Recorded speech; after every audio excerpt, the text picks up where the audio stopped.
আসসালামু আলাইকুম। মালয়েশিয়া গমনেচ্ছু ভাইদের জন্য আজ এক ঐতিহাসিক দিন। বাংলাদেশের রাজনৈতিক পট পরিবর্তনের পর মালয়েশিয়া সরকার তাদের শ্রমবাজার নিয়ে সবচেয়ে বড় ঘোষণাটি দিয়েছে।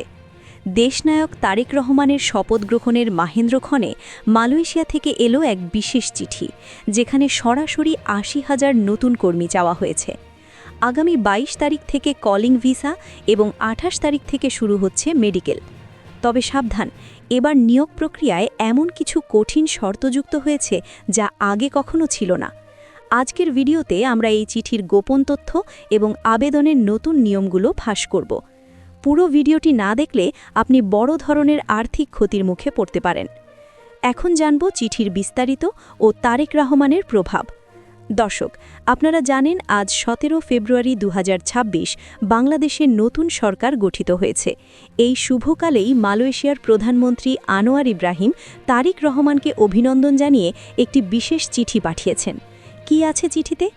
মালয়েশিয়া সরকার বাংলাদেশের নতুন নেতৃত্বের উপর আস্থা রেখে দ্রুততম সময়ে ৮০,০০০ কর্মী নিয়োগের আগ্রহ দেখিয়েছে। কেন এই তোড়জোড়? মালয়েশিয়ার ম্যানুফ্যাকচারিং এবং কনস্ট্রাকশন সেক্টরে তীব্র শ্রমিক সংকট চলছে। তারেক রহমানের সাথে সুসম্পর্কের কারণে তারা এখন G2G+ মডেলে স্বচ্ছতার সাথে এই বিশাল নিয়োগ সম্পন্ন করতে চায়। এখন জানা যাক আবেদনের নতুন কি শর্ত ও পরিবর্তন এসেছে। এবার আসি সবচেয়ে গুরুত্বপূর্ণ অংশে। ৮০,০০০ কর্মী নিলেও মালয়েশিয়া ইমিগ্রেশন এবার বেশ কিছু কঠিন শর্ত দিয়েছে। শর্ত ১, এজেন্সি ফিল্টারিং। আগে যে কেউ কর্মী পাঠাতে পারত, কিন্তু এবার মালয়েশিয়া 10টি বিশেষ মানদণ্ড বা ক্রাইটেরিয়া দিয়েছে। শুধুমাত্র সেই এজেন্সিগুলোই কর্মী পাঠাতে পারবে যাদের অন্তত ৫ বছরের অভিজ্ঞতা এবং নিজস্ব ট্রেনিং সেন্টার আছে। শর্ত ২, পেশাগত দক্ষতা। সাধারণ অদক্ষ শ্রমিকের চেয়ে এবার স্কিল্ড বা দক্ষ কর্মীদের অগ্রাধিকার দেওয়া হবে। আপনার যদি কোনো কাজের সার্টিফিকেট থাকে তবে আপনি সবার আগে ডাক পাবেন। শর্ত ৩, অনলাইন ডেটাবেজ। কোনো ম্যানুয়াল আবেদন গ্রহণ করা হবে না। সরাসরি মালয়েশিয়া সরকারের নতুন ডিজিটাল পোর্টালে আপনার বায়োডাটা থাকতে হবে। এখন জানব মূল খবর। ২২ তারিখ কলিং ভিসা চালু এবং ২৮ তারিখ মেডিকেল চেকআপের আপডেট সম্পর্কে। আপনারা যারা পাসপোর্টের মেয়াদ নিয়ে চিন্তিত ছিলেন তাদের জন্য সুখবর।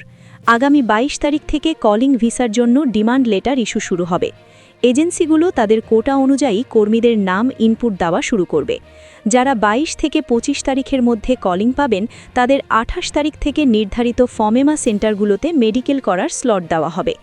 সতর্কভাবে দেখবেন মেডিকেল করার আগে নিশ্চিত হন আপনার নাম পোর্টালে উঠেছে কিনা।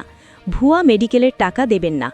বন্ধুরা, এই ৮০,০০০ কর্মীর খবর শুনে অনেক ভুয়া দালাল চক্র সক্রিয় হবে। তারা বলবে তারেক রহমানের কোটায় লোক যাচ্ছে। এই ধরনের কথাই বিশ্বাস করবেন না। সরকার নির্ধারিত ফি ছাড়া ১ টাকাও অতিরিক্ত দেবেন না। মনে রাখবেন, তারেক রহমান নিজেই দুর্নীতির বিরুদ্ধে জিরো টলারেন্স ঘোষণা করেছেন। তাই সরাসরি অনুমোদিত রিক্রুটিং এজেন্সির সাথে যোগাযোগ করুন। মালয়েশিয়া যাওয়ার এটাই সেরা সময়। ২২ তারিখ এবং ২৮ তারিখ, এই দুটি তারিখ আপনার ভাগ্য বদলে দিতে পারে। প্রয়োজনীয় কাগজ রেডি রাখুন। আপনার যদি এজেন্সির তালিকা বা নতুন নিয়মের ফর্ম দেখতে ইচ্ছা হয় তবে কমেন্ট করুন, আমি পরবর্তী ভিডিওতে তা দেখিয়ে দেব। ভিডিওটি ভালো লাগলে লাইক দিন এবং শেয়ার করে অন্য ভাইদের জানিয়ে দিন। ধন্যবাদ সবাইকে। আল্লাহ হাফেজ।